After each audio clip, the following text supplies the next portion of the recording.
Order confirming reappointment of Rebecca Combs Dulaney to the Meridian School Board District.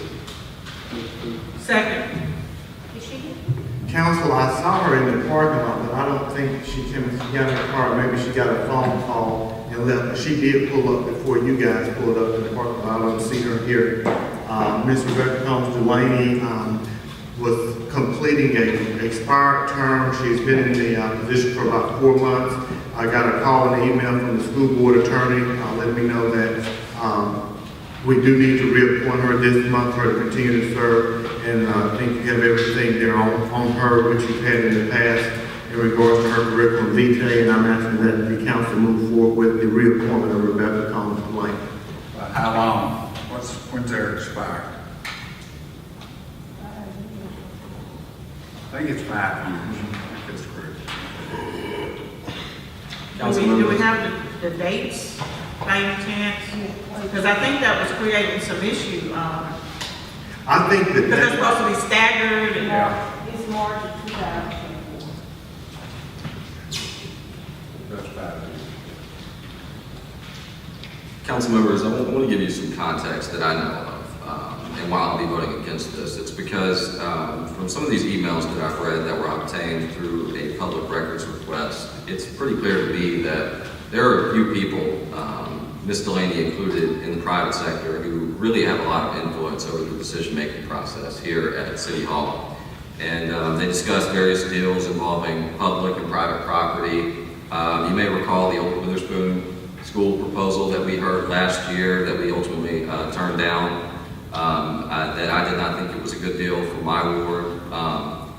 Ms. Delaney, for instance, has shown a lot of interest into charter developments, existing developments that they have in, I believe, Ward 4, and I think it's likely that should this go through, that the school board could potentially go ahead and convey Old Witherspoon School without including the council in that decision-making process. So that is one reason, but looking at the bigger picture to me, when you consider that these people already have so much influence into the decision-making process, and that we were elected by majority votes in our wards in a town where the median income is around $30,000, to me it's just unacceptable to give so much influence to people who have more or less given campaign contributions to legally buy their way into influencing the system. And so for that reason, I find it unacceptable to continue to give up so much of the decision-making process to people who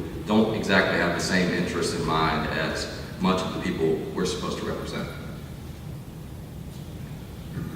Ms. Delaney wasn't here when we appointed her for the short term either, right? yes, she was. Did she speak to us? I think so.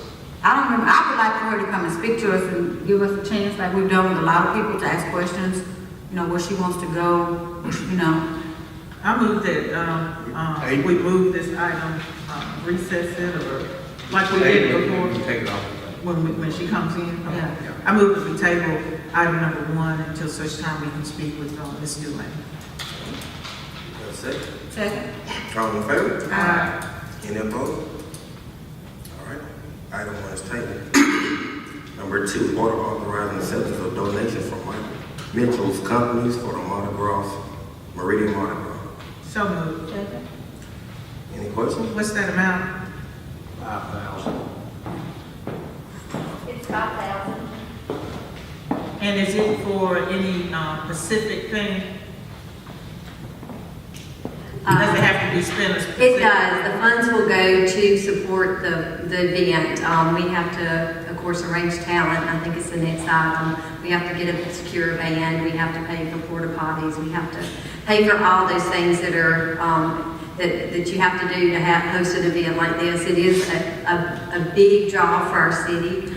People come from all around to participate. We're excited this year, and I do have posters for everybody. We're excited this year. We're also partnering with the MAX and some other organizations to bring it, to carry it even into the night, the evening on that date. So, But you have some wiggle room, like the money for tourism had to be for advertising, right? the money for tourism is for advertising. So this money will go specifically for the band. It will go for the porta potties. It will go for all those things that that we will need to spend. make sure that we have a successful event. What's the total budget for Mardi The Gras? total budget, counting this and the other, is around $7,000, $7,500 max. Thank you. Thank you. Ready to vote? All in favor? Aye. Any nays? So moved. Number 3, order authorizing contract with Unfazed Show and Band LLC to perform at the Mardi Gras Festival. So moved. Second. Tell us a little bit about Unfazed. Terrence Davis is an awesome job. When we started talking about all the festivities for Mardi Gras, we thought it wouldn't be Mardi Gras without a true Zydeco band. So he searched high and low, found a band, because a lot of times they're booked up because of all the activities around the coast. But he did find a band. They're a true jazz Zydeco band. They will be performing. They'll start off kind of doing some DJ, but then go into doing a full set for us right here at City Hall Lawn. They come very, very highly recommended, and the whole team has been working hard to make sure that we provide a good quality entertainment for our community. And so we're really excited that they're coming to Meridian. Like I said, it's hard to find one. We've also got some local talent that's going to be involved as far as the parades, like the Meridian High School Band will be leading the 9th Street Parade from the Raleigh Center to the Max. And so we're getting them involved as well. But we're really excited about this band and the opportunity to have them here. Do you have Fanny down? Did she talk to you about what she wanted to do in the parade? Not yet, but I'm anxious. It's a surprise. Okay, I'm anxious to hear that. Look at you, do both. Don't send no officer out to arrest Only if it includes everybody on it. About stage and cover and all that. We do have a stage. We did purchase a really nice stage a couple of years ago, so that one has really been worth its money, well spent. So we'll be using that. We have the budget will include, us getting somebody to help us run the sound, and all those things that we have to make sure they're in place as well. We have several vendors that have already signed up. Also parade, we got some. Inclement weather is what Dr. Thomas asked. The inclement weather, we will have to go to Plan B. So, and that might be, moving it inside somewhere, or just somehow getting some cover for it. But probably some of that budget will be, we need a couple extra tents, so we probably will be looking at, purchasing some tents as well that will help us in case of rain. Years past, we've discussed purchasing a portable stage Yes, sir. that has a cover that opens up. I think PV Electronics has one right now. For events like this, I know in the past we've had to stop things because we didn't have a place. People are willing to stand out in the rain and listen, but bands are not willing to play it. Right. And You gotta have to pay them. And the second thing, it talks about, they don't specify the kind of food and beverages they expect. Did they mention any of that to you? we usually have a lot of great local vendors that, are you talking about the band? The band specifies what They did not specify, it might be just, normal, like your water, and then making sure we get them some snacks or something to eat, while they're playing. Some of them get real specific about the number of towels and the kind of chicken, Yes, sir. and the kind of drinks, and the kind of beer. And Yeah. Do we have a? No It's beer. up to us to provide the food and beverage. Right. Okay, that's right. Do we have a lot of vendors for the event? We do. We have several food vendors, as well as, like, I call them your crafty vendors. Of course, we'll have the Mardi Gras store. We'll have the Max is actually going to do the Mardi Gras store this year. We have the young professionals are selling the king cakes again this year.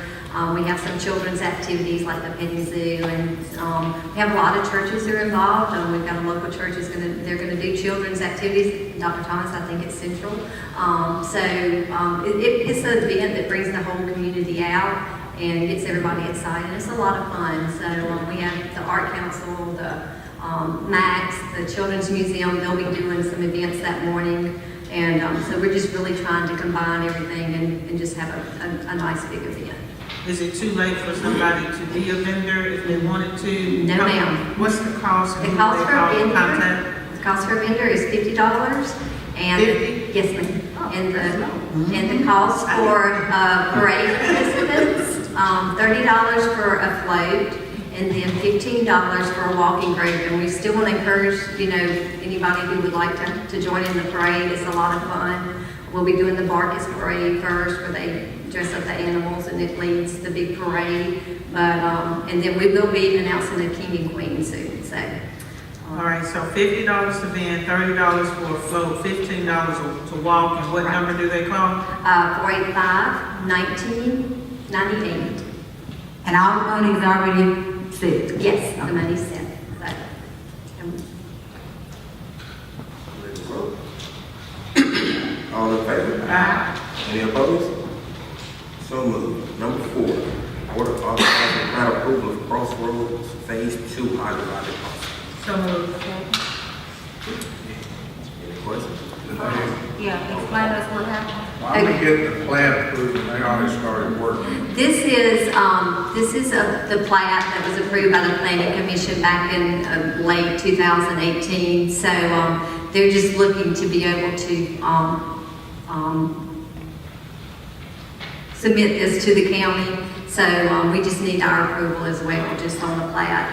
That was approved by the Planning Commission. Stephen Redd is our planning manager. If you have any specific questions, he's here to answer those as well. The work they're doing now is grading, so that's pretty much what they're doing. They're just prepping the land, getting it ready for building. They give you any, I know we don't have anything here, but they're going to give us any kind of schedule, time, or anything, I know people keep asking me when they're going to, read stuff, and I don't know. Yes, sir. This is kind of that final piece. Will officially do like a groundbreaking, and then they will give us a schedule, a timeline as to, when that construction will happen, and then when the date will be for the opening. And they'll have access off of that private road, or they'll have access off the public road? Because it looks like where they're grading, their access is going to be on the private road. I don't know. You know what I'm talking Yeah, about? they're gonna have to access the private road to get all parts of their project. I just want to make sure we don't get into a problem with access. I mean, if they're going to access off the private road before we decide to close that road. They know that, I'm sure, that there's one spending money. Okay. I just don't want us to have to build another road for them, is what I'm concerned. That's not the plan, no, sir. Okay. Ready to vote? All in favor? Aye. Any nays? So moved. Number 5, resolution granting alcohol tax exemptions to Island Baptist Church. So moved. Second. Any questions? All in favor? Aye. Any nays? So moved. Number 6, resolution granting alcohol tax exemption to St. Paul United Methodist Church. So moved. Second. Any questions? All in favor? Aye. Any opposed? So moved. Number 7, order establishing additional duties for certain employee-specific job descriptions. So moved. Second. Just for clarification for the public, if you would expound on this a little bit. There were 9 employees that were brought to the council 2 council meetings ago. They were outside the pay band and had additional duties. What you have received last meeting that you tabled was job descriptions and added duties for all 9 of those employees to be put into the records with their name to talk in regards to not only the billet that they are in, but any and all other duties that these 9 employees were after the new pay bands have been established. This vote tonight is to include those job descriptions and those added duties to the record for those 9 individuals by name and position. So if they, if for some reason somebody's duties change, how would we be made aware of that so that the adjustment can be made? I think Matt and also clerk of council has received some additional duties with percentages for those additional duties. That is to be taken off if those duties change to that percentage.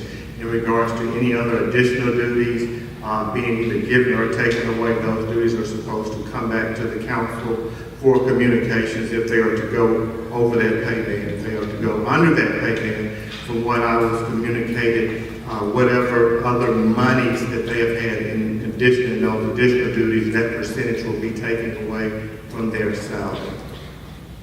And if I'm not clear in that, Matt, that's my understanding. Yeah, the administration would notify the council. That's the administration's. That's why I'm asking, how would we be notified when such changes take place so that we can, if the need arises for us to make adjustments on pay, how would we be notified? It can be in writing, and then at the next meeting, the council will take action. It can be put on the agenda for council to take action. We put it on there. I think that's the. Right. So do we need to just ask every meeting, or have there been any changes to the 9 people? The way it's worded is it's incumbent upon the administration to notify the council when job duties change. So the administration, if job duties are taken away, they'll notify the council. The council doesn't have to ask every week if job duties have changed, but it's a responsibility of the administration to notify when job duties change. Any other questions? Ready to vote? All in favor? Aye. Any opposed? Okay. Nay. 3-2. Number 8, claims docket. Move approval. Second. Any questions? Could we get an explanation for what card expenses are that appears on claims dockets? So we'll see, like, it will say card expense and then the amount and from what fund that came from.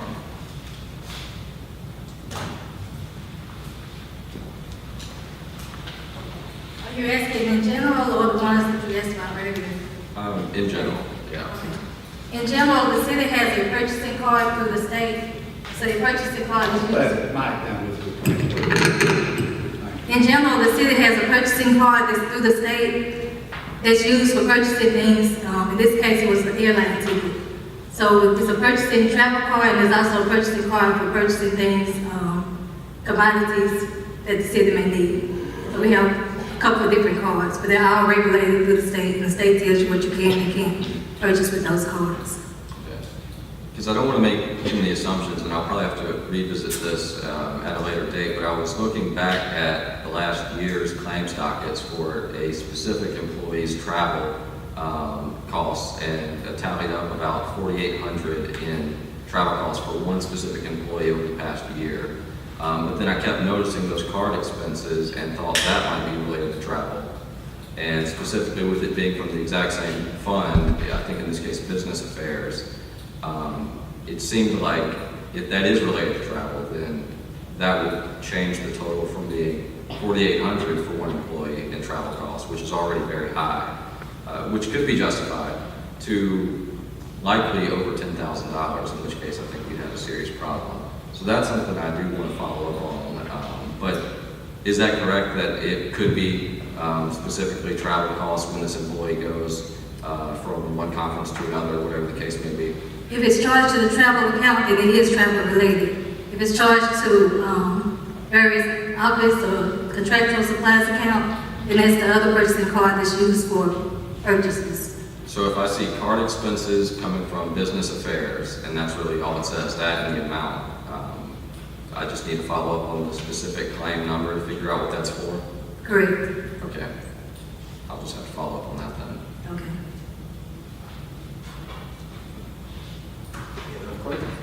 Did we, while we're talking about travel, I know when we were setting the budget, we had in-depth conversations about parking some of the vehicles, and the statement was made that everybody needs to take their vehicle home. And travel in it like it's their regular everyday car. Are we doing anything to maybe cut costs in that area? Since we are still needing to cut costs so that we won't be in such a situation next year where we will have to address the possible tax increase? That issue has been communicated to all department heads, and the answer is yes. And they are all staying below or under what their budgets are as it relates to travel, gas, and other expenses. Also in operations and maintenance. So all those issues have been addressed with the department heads and will continue to be addressed. But they are adhering to that, and we don't have any issues with that. Ready to vote? All in favor? Aye. Any opposed? Nay. Nay. I have before we go into the presentation agenda, Mr. Lane did text me back because I thought that was her getting out of her car, but she said that she's in Jackson at a school board conference, and she was not notified or expected to be there because she was at the last one. But if you do want to table this issue, they have a board meeting, I think, next Tuesday, but it started in March. I guess our first meeting will be March 3rd, 4th, or 5th, whatever day that first Tuesday is. We do need to move forward.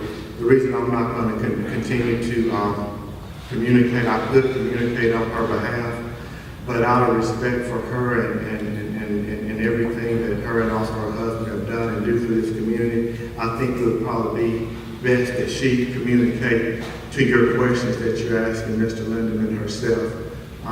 In regards to school board members, those persons or people who serve on the school board, I try to, make sure that anybody that I bring up here to you guys has a lot of integrity, from business folks to community folks to the pastors to whatever they have. But I would rather them answer their individual questions that you all have themselves. I do think that Rebecca Delaney answered a lot of those questions her first time that she came here 4 months ago to this council. Her vitae was given to you all, and we communicated to you all in regards to her. I think she did come to you. Her vitae was given to you all, and she physically also was here to discuss any. Y'all didn't have any questions for her really, but she came right here in her New York accent at this same podium that I met and communicated to this council.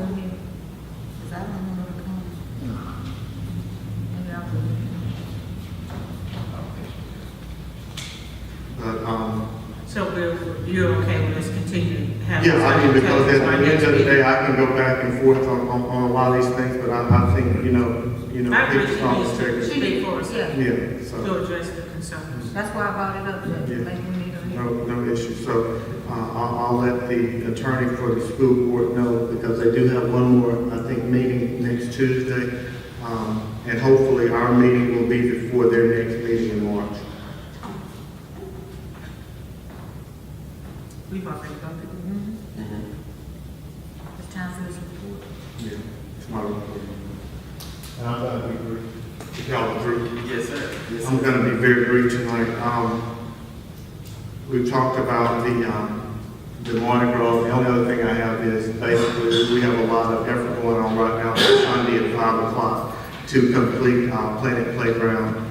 We have a lot of other projects that we're working on to bring back to you guys. Some of them are going to need your input and that sort of thing. So I just wanted to, if you could, Council President, is to give us some work sessions for March to put a lot of these things out there for you guys to help us move forward and make some decisions on. Some of them we just want to brief you on, and other ones we may need to have some leeway on the decisions. Other than that, that's all I have for tonight. Just trying to keep everybody safe and well and warm and not wet. The other thing is Meridian High School basketball, the boys and girls team are going to be in the playoffs this week. The girls are really playing very well. The boys are after tonight. They beat up on Pearl. They got 2 tough games in Pascagoula and probably in Biloxi. The The girls are gonna host a game this week. They sit back and they have a bye, but they're playing really good ball. So people out there, if y'all get a chance, please come and see them play. They're playing some very good basketball right now. Also, there's a big play with the Meridian High School, I think next week on March 1st, Friday night. I think it's gonna be at the Temple, so also support them. That's all I have, and thank y'all for everything. Thank you. And the little theater's got, I think, their place this week too. This week.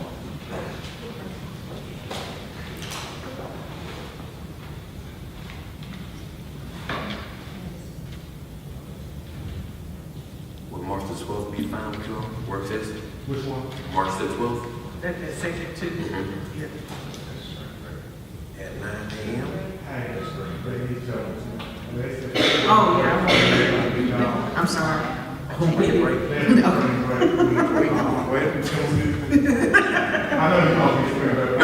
We have young kids.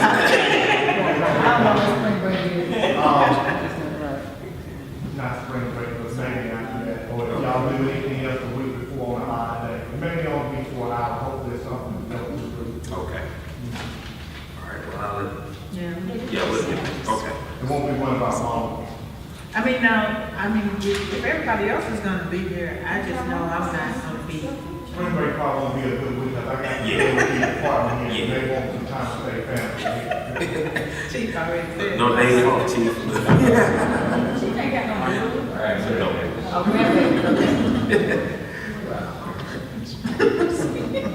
Yours is right. So moving down to citizens' comments, Ms. Melinda, I think she stepped out. she stepped out. Mr. Tommy, is he here? No, Mr. Tommy. And Ms. Ennis. Yes, ma'am. I would like to address my driveway. In October, they came out and repaved our street, which they did a fair job. They took the lip up from my driveway to the street.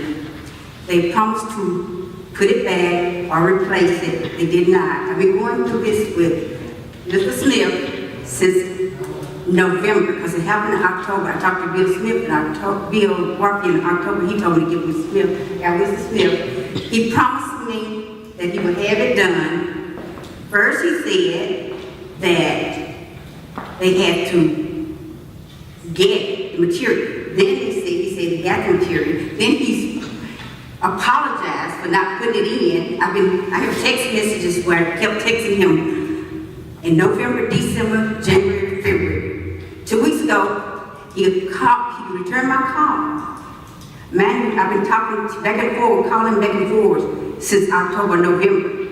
And he's been promising me different stories, but he's been promising me my driveway will be repaired. It's scrubbing my cars. I live on a steep hill, and it's inconvenience getting up and down. 2 weeks ago, he promised me and apologized to me for taking so long and how patient I've been, and said he would get it done. That week, if he had, quote, if I have to do it, and you know I'm not gonna do it, unquote, then that passed. 2 weeks ago, it didn't happen. I texted him back and asked him what happened. He called me back and said, oh, it's not in the purchasing. Now, all of a sudden, why it's not in the purchasing when you're gonna put it, place it, or put it like it was, or do whatever you was gonna do, but now it's not in the purchasing. You need to talk to the mayor. I called the mayor 2 or 3 times, left messages. I didn't get a call back from him. I finally called Mr. Johnson. He told me I need to talk to council people to address this, since nobody would address it. Nobody would prepare. But Mr. Smith telling me that I need to talk to the mayor. I called the mayor, can't get no response. Mr. Smith now telling me he didn't tell me this, but that's what he told me. I wouldn't know the process. I don't know the process, but I'm angry about it. So when you say they, you're referring to the city of Meridian, did they lay your driveway already? No, they didn't touch my driveway. They just moved the lip from my driveway. Why? I don't know. Because it's about this much from the street, the black pavement of the street, and to my driveway. Because this part here is like sidewalk. So there was not a sidewalk. The lip they took out. Mr. Smith? Okay, This has been going on for quite some time. She's correct in the sense that it started back in October when we paved the driveway. What she's referring to as the lip was actually a drainage pipe that basically had corroded and fell apart. So as part of going in and prepping the street for paving, that came out. The solution is to add what we would call a grate, where the process of the company that we're buying the grate from, getting it approved through purchasing, to actually purchase that piece of or that item, so we can go in and make the repair. I've spoken with Ms. Dennis several times in reference to the mayor or the city council. I'll tell any citizen that in regards to moving up the chain, they have that option. Every citizen has the option to either come to their council person or talk to the administration's office if they're not satisfied with my comments. But I do agree in regards to, we've talked about it on several occasions. I have met her at our residence. I do feel like that, yes, the driveway needs to be repaired. It's just in the sense that until I can actually buy that item, I can't make that repair. What's the holdup? My understanding is that this is a company that has to be researched in regards to their creditworthiness before we can actually do business with them. This is the comment I got from Mr. Perry to my project manager. So we don't have something in place when we do something like this? We don't have something in place when we're gonna fix it? Typically, we don't have these issues. As she alluded to, her driveway is very steep. But now, the pipe is only about that big around. It's that big around, that's the lip. And it's not about the size of the pipe, actually, and that's why the pipe's corroded, because it was never. Well, I don't know the process, like she said, but we need to fix it, don't we? If we Can we put something temporary there while we're waiting? The grate, anything you do at this point, honestly, will be compounding the problem. The solution is to put the grate in. We've met, we discussed it, and that's the solution to this situation. So we didn't know this back in October is what? Well, I didn't know her driveway, her car was scrubbing her driveway, and that's like any vehicle. But I Some vehicles are higher than others. So actually doing that, I mean, we didn't know to a point that this would be such an issue. So that's a good thing about technology. Mr. Eugene has said that the grate is in the yard and we can fix it. She's paid PO now. Okay. He's watching. So the grade is here? The grate is in the yard, it's in their yard, in the public. Well, it'll be done. So it'll be done in the next few days? Yes, ma'am. Yes, it'll be done next week. That's all I We got it on, Ms. Dennis is on record here now. Thank you. And just as a matter, of communication, I mean, I think if somebody's been calling since October, I think, November, we probably should have took a ride out there then to see exactly what was going on. They came out, and they looked, and they cost me. We've discussed this several times. But it's gonna be fixed in the next few days. And now that we have the item, it will be fixed in the next day. That's been my whole follow-up. And you said normally when we take something out, we know what we're gonna put back in, right? Typically, you don't have these situations. Most driveways, and we're going into a whole nother realm. That's why we have specifications on the how you tie those driveways back into streets. So it accepts the normal vehicle. This was a situation where the driveway was just so steep that, you needed an additional work in order to transfer from the street onto a driveway. You Typically, can tell that when you took it out. did not know that when we first took it out, that it was actually would create this much controversy, or we would have done something on the front end. We paved a lot of streets, a lot of driveways, a lot of tie-ins. This is the first time we've had this issue. As a testament to, this is not the norm. I have several times, but. He apologized, I accept his apology, you got to see my driveway done. We're gonna fix it. She said she wants her driveway fixed. She's had enough apologies. And from what I was understanding is our process of purchasing this company that we got this grate from, we had to do a credit check, we had to put the purchase order in, we had to wait. We had to go through council to get it approved, we had to pay for it, then we get the grate, which it comes in, then we can do the work. So it still is a But he been process. saying it, Mr. Mayor, he been saying it. And as 2 weeks ago, it's supposed to be in, everything apologized, and it would be done that week. If he had to do it himself, he said, You're gonna do it yourself, we got it. All right. You're gonna do it yourself. If I have to. We got it in, we're gonna take care of the grate. Okay, y'all got that on record? We got it. Thank you, Ms. Davis. All right, so I see Ms. Maletta walk back in.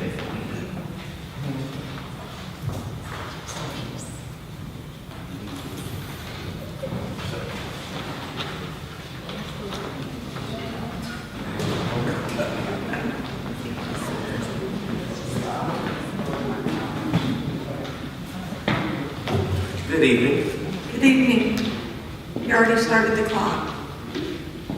Not yet. I just want to bring something, you guys can pass it down because we don't have a presentation. You think maybe we'll do a presentation? That's an AT&T box, junction box.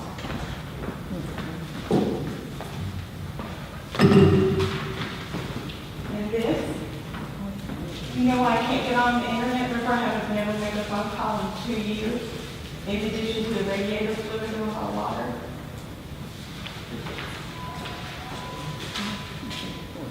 This is through an investigation, what we found out. This is a Mexican SIM card. That's a real one.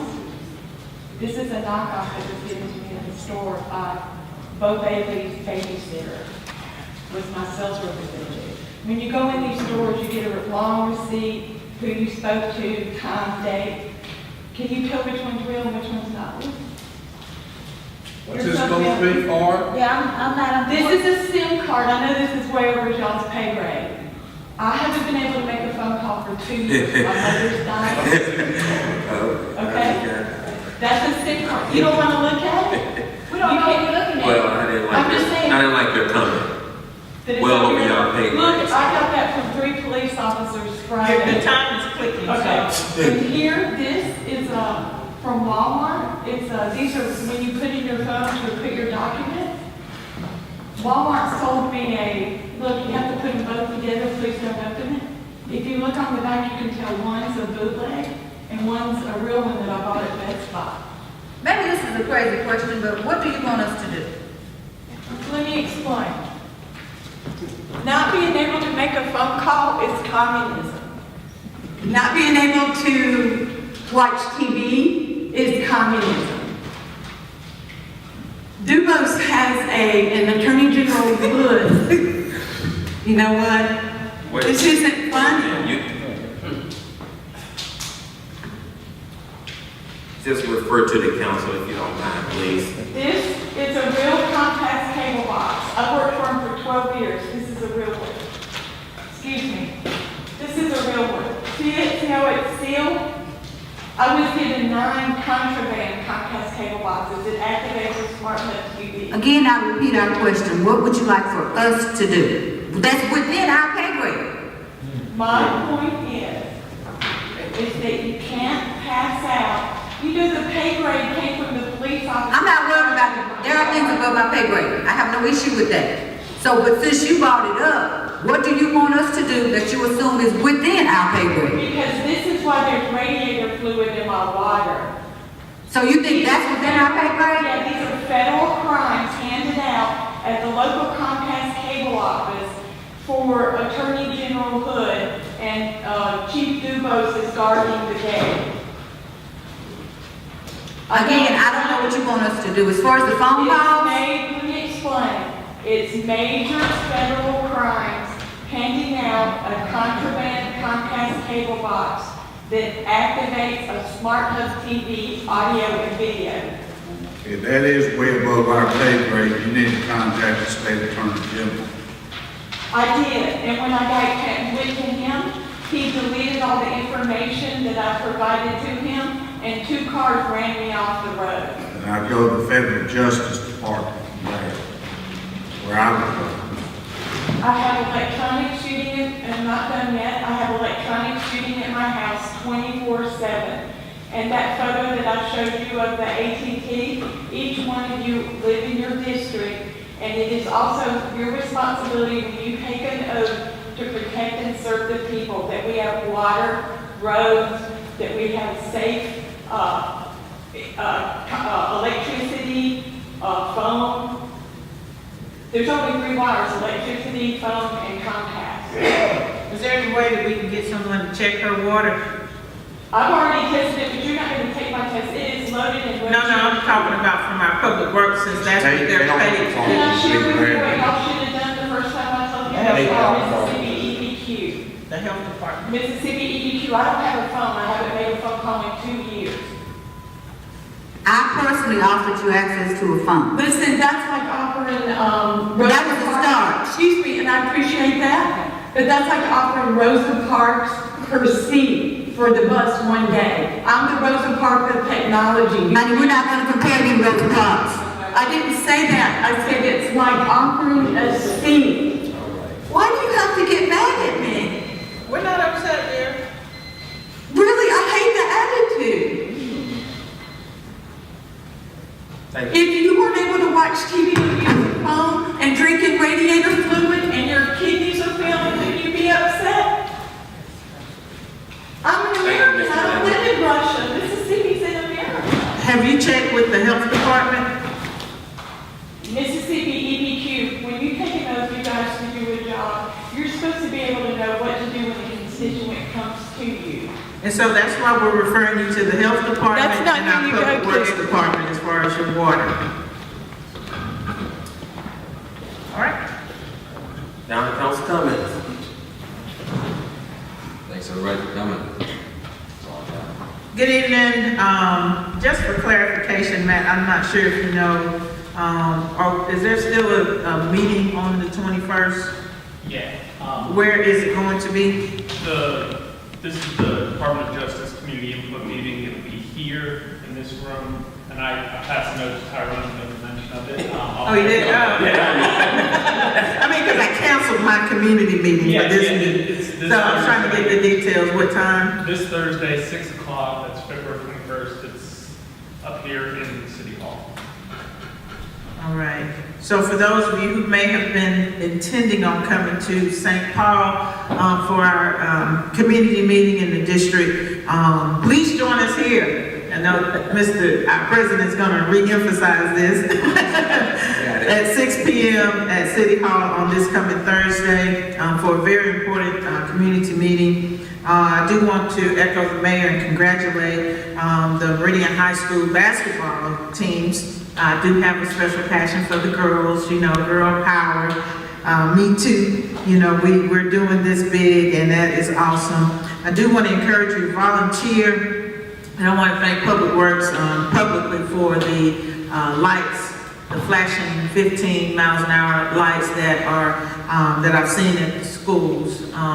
I think it may not slow everybody down, and I want to thank the police chief as well for having officers over there in the Oakland Heights, Carver areas, just to try to slow traffic down and raise awareness that we are concerned about our children making it to school safely. And on that note, where are we with the sidewalks? Big due on the 21st. 21st, Thursday. All right, getting a little closer. Won't be long before that. I want to encourage people to vend at this event. Those dollars can help come back to the city and participate in the Mardi Gras festivals. And thank you all for coming out tonight. Planet Playgrounds in full force. The weather has slowed us up. If you can come. Laura, what's that number they can call about volunteering? Most people on Facebook will call City Hall, and somebody will let you know where to call. The rain has slowed us down. That's a very important project where all of our kids will be able to play together. And the guy that's out there, he's got some incredible ideas. Right, Jenny's Place Volunteer at gmail.com. Say it again, Laura. Jenny's Place Volunteer at gmail.com. And next week, Kim and I are sponsoring our 4th annual Shaking Hands with the Future. It's a Black History Month event where we make sure all of our children, especially our African American youth, get to see people in the careers that they dream about. They get to know these aren't just dreams, these aren't just possibilities, they're probabilities and they're certainties. So Shaking Hands with the Future is going to be next week, and it will be in the Charles L. Young Senior Auditorium at the Riley Center. We're having a different location. We want to emphasize African American history during Black History Month, and we put it in that special location this year. And thanks everybody for coming out.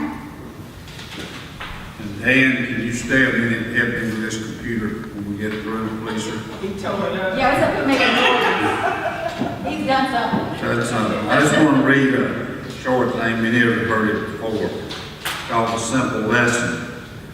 It says, a rat looked through a crack in the wall to see the farmer and his wife opening a package. What food might it contain? He was aghast to discover that it was a rat trap.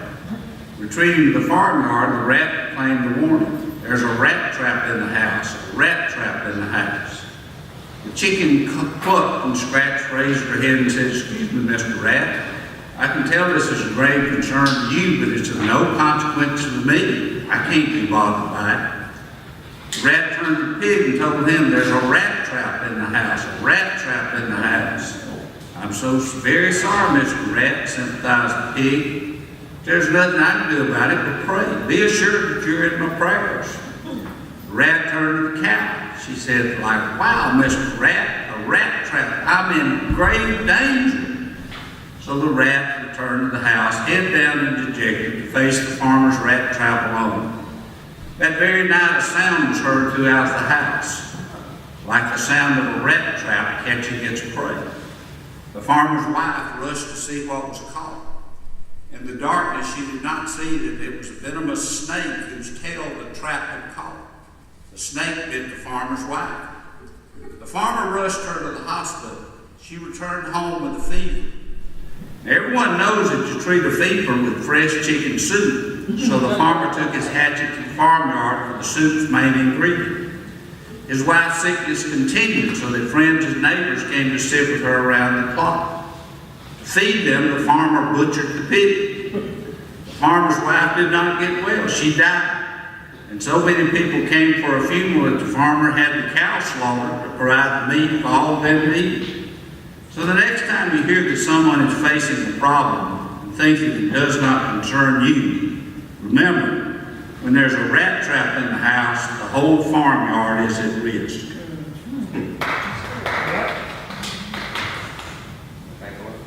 Yeah. So, I got a few things here. I made a couple notes. One of the things that I have not heard anything back of is Sweet Gum Bottom Road and the cost of that.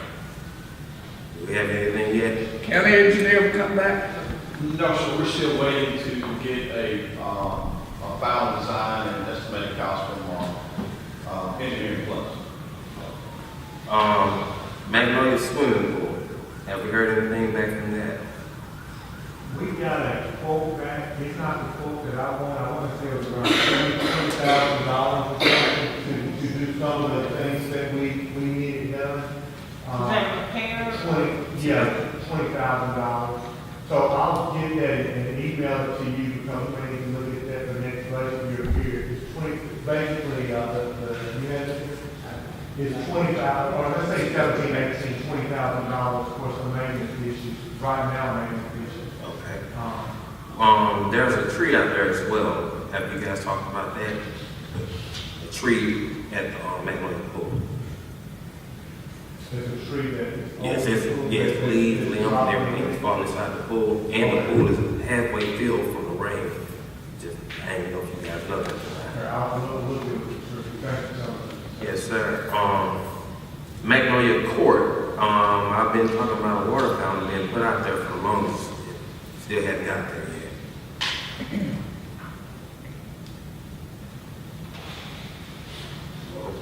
Okay. So, also within the budget last year, we made it for the grills, to fix the outdoor courts, the basketball rims as well. And I know you guys ain't got anything. I think I was communicating with my group with that one. The projector for the new Beyond Center. Do we know anything about that one as well?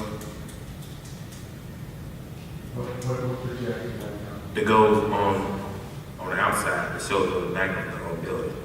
We're talking about getting that, we looked at the one in Tupelo. I don't know whether the money we have in the budget for the projectors cost. We don't have any money for the supplies for that projector we really want, so we're gonna look at leasing one when the weather gets warm for those outside, movies and shows we wanna do for the youth and for the adults over there. So the one we really wanna get, we wanna pay for one. I don't know if we have it in the budget yet, the one we look at getting, but we will do something this summer. I think, well, what was the cost of these every time? We can get even for the smaller ones for even a couple $100, so that would allow, us to have some nice stands outside and be cost effective. It was one that I saw in Tupelo that we really need to get, but I don't know if we have the money in the budget this year, Parks and Rec, to get it, and hopefully we can put it in there next year. If we do any events, we probably have to lease that piece of equipment to the summer. Going back to the water fountain that used to be there, you used to be a water fountain, and water was gone, that night, how big of an issue that I would have to look at it, first and kind of get a feel for, you said water fountain, just drinking fountain? Is there anything there now? It's a pipe that's sticking out the ground. But the cost of the faucet itself, and I don't know off the top of my head, but we could put it in, that wouldn't be an issue. But just the faucet itself is all we really talking about, but we can do all this work. Now, I'm gonna say this is one at 14, it's one at some of these other parts, and I don't know what the deal is, so most of them aren't on. So Yeah. it's there. The one at being off the park, the one you referred But to. if there Are these outdoor? Yeah. Yeah. Sometimes they cut them off because of freezing and stuff like that, so I don't know if that was just a winter issue. No, this one works, you just have to kind of bang it up and try to get the water to come out of it. I have to look at each one of them and kind of make a determination, but as far as replacing them, just the cost of that faucet, we can do all the other work. Those that are there, that are not operational, I need to find out what's going on. Yes, sir. Thank you. I sent a few, work orders about a light that's over at Charles School, where the school buses are. It's pretty dark and the people been complaining for over a year. I know there's been a number of work orders I put in for that.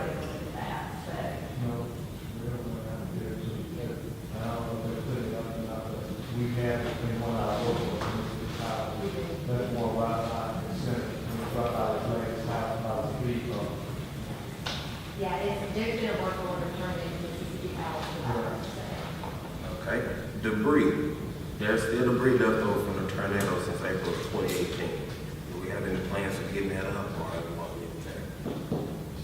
We're going to meet with the recovery committee and try to see about getting that done. The problem is going to be that if that debris gets moved to the curbside, it's my understanding that we don't have money in the budget to have that hauled off from the city's cost. We're going to try to find a creative way to get somebody involved to maybe take those larger trees and use it for firewood for some nonprofit. We're going to try to get with the recovery committee and see if that's doable on there.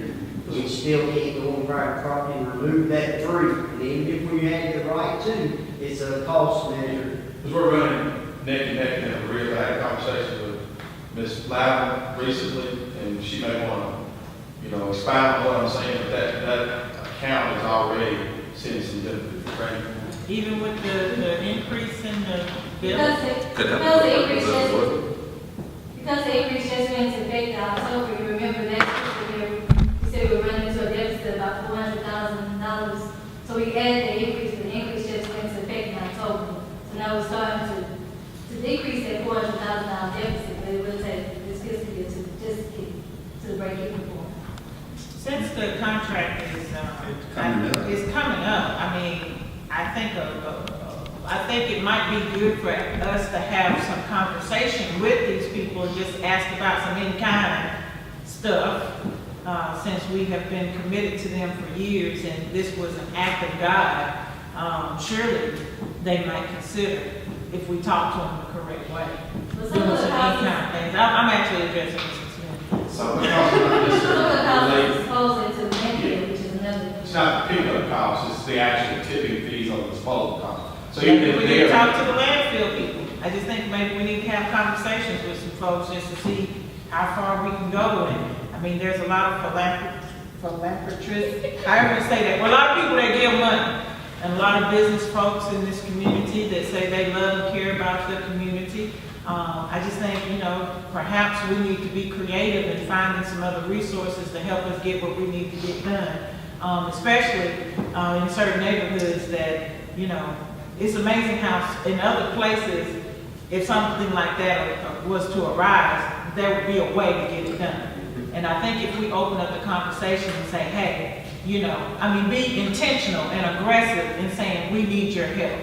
you have to be careful in those conversations, that I don't want to mislead that vendor into some They promise process. anything. We're not promising anything. We're just asking. Okay, and we do that. I mean, we have asked throughout this whole process, even when the storm occurred, if you remember, they did reduce, their costs on a lot of stuff that was hauled out as a good gesture.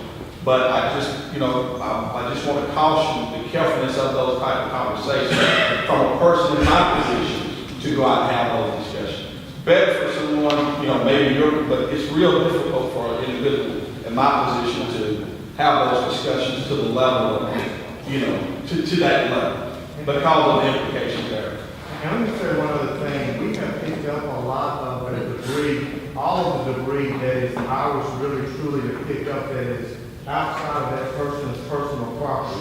We have picked up more debris than we really should have that was on that personal property of people. And we had a lot of volunteer groups to pick up a lot of that debris and those big tree stumps that is as big as that podium that you guys are up there in a lot of areas. Now, in that area that storm did hit, y'all know a lot of some of those people did not have personal insurance that would have paid for a lot of these other things that we're dealing with. But when we take this material to the landfill, it's our call on those tree trunks and those big trees. But I mean, we can only do so much. Whatever else is left on a person's personal property, even with a bad storm, it is not our responsibility as a city to remove that.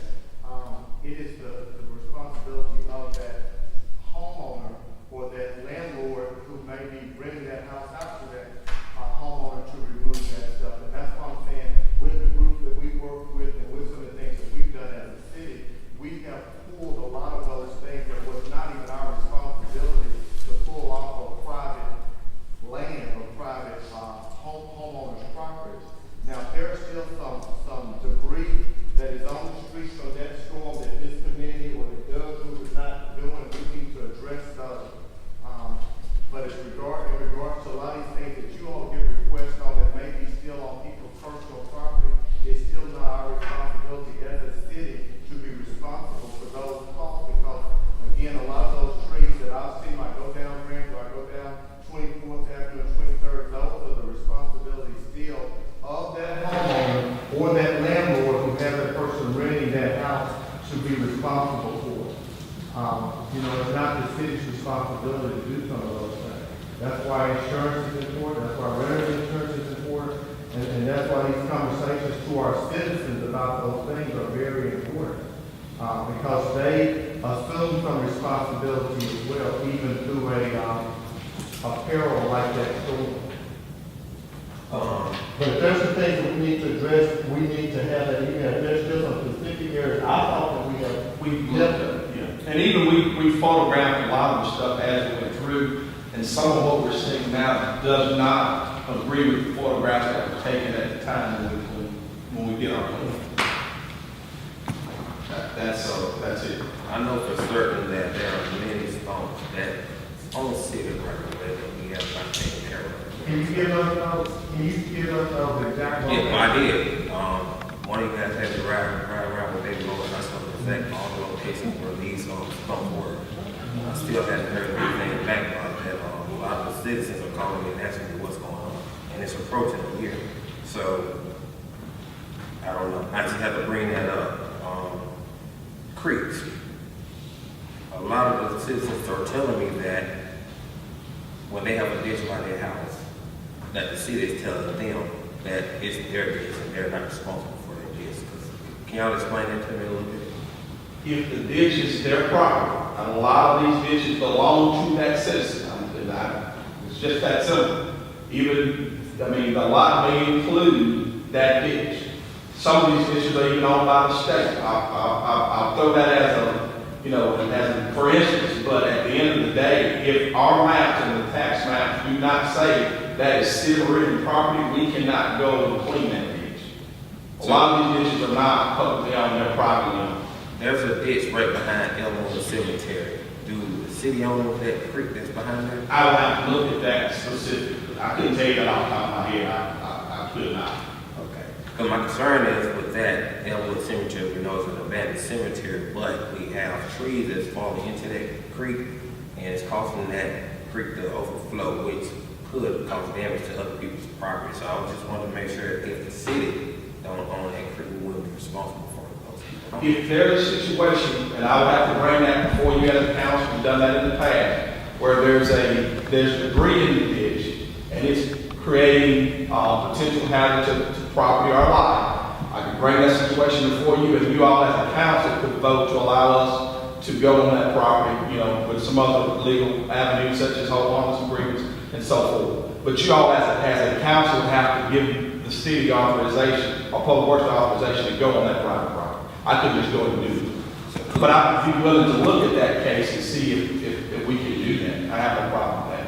Could we, as a council, give authorization to go on and get the tree stumps and things from the storm out of people's yards? The difference is life. I'm just asking, that these are questions. I mean, as a council, you can take up and vote on, that's a legal issue. I think as a council, you all can take up and vote on anything you want to. Yeah, as a council. But we have to ask the attorney up front. We can do it. So that's not, thank you, Dr. Thomas. But that's not to my, ma'am. Does the homeowner have to sign something to the homeowner? If it's private property, we ask for a homeowners agreement to lessen the liability to the city in case of things don't go as planned. But there again, as a council, I'm not going to tell you, you can't do that. That's outside my pay. That's what Matt can do. You'd have to make a factual determination that if the city doesn't do the work, that it would harm this public safety. If you can't go onto someone's property and do work using the city funds just for that person's benefit, it has to benefit public safety. All right, so, another thing I want to look into, we keep talking about is changes, and I want to look into the payroll system, and I got a guy, so that they come here next week, so hopefully I can get with the mayor, Mr. Dan, Ms. Chrissy, and he goes over some of the plans that they have with this, and see if what we have matches up with what they have, or if their payroll system and purchase order system is better. Every department, I noticed that we do have different ways of going by how we do purchase orders, and I think as a city, every department should be have some type of uniformity. That way we won't have any trouble or that going on with the city business. And again, this could take a couple of weeks or a couple of months, but I know that the next budget is coming up, so this is something that we could address going into the next budget year, and it can help us as a city out. Budget. Hopefully, I know we talked with the mayor last time, so hopefully we can get the budget sometime in between mid-July, so we can actually dissect the budget properly, as I should say. But besides that, I'm gonna do something a little different because until we begin to clean up my community, because I feel that other places in Meridian get more attention than Ward 2. And so, with that being said, I'm gonna start a peaceful protest, and I'm gonna vote no on everything until we address some of these issues over there in Ward 2. So starting next council meeting, you can expect me to say no. And if it gets to the point where we're not doing anything at all, the agenda says will also become shorter, and we probably will only be voting on the claims docket. With that being said, that's all that I have for today. Meeting adjourned.